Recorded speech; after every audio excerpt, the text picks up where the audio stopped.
Voyons ensemble, terminal physique-chimie, résumé sur les formules, Colrau, dosage par étalonnage avec Colrau. C'est parti. Alors, on a sigma qui sera égal à K fois C, ou sigma qui sera la somme des lambda I fois xi, la concentration des xi.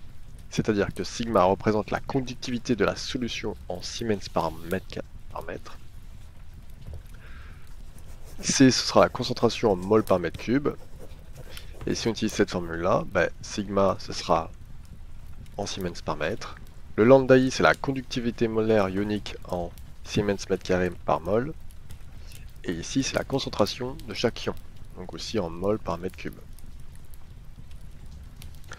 Les étapes du dosage. Donc, d'abord, il va falloir mesurer la conductivité des solutions dont on connaît la concentration. Tracer la courbe sigma égale à F de C, donc sigma est égal en fonction de la concentration. Ça va être une courbe représentée avec des petits points comme ça, qu'il va falloir tracer une droite du coup. Mesurer la conductivité de la solution inconnue. Lire la concentration sur la courbe d'étalonnage. Donc une fois qu'on a construit cette courbe-là, cette droite, on va mesurer la conductivité de la solution inconnue et comme ça, on pourra trouver la concentration inconnue.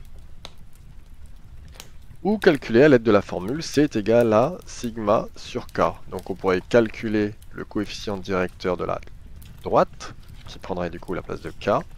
Et du coup, sigma ce sera la valeur qu'on aura ici. Sigma divisé par le coefficient directeur, et on aura la concentration. Donc il y a deux conditions pour utiliser la conductimétrie. Bon, déjà il faut qu'elle fonctionne uniquement pour les concentrations faibles. Et bien immerger la sonde en ajoutant de l'eau distillée.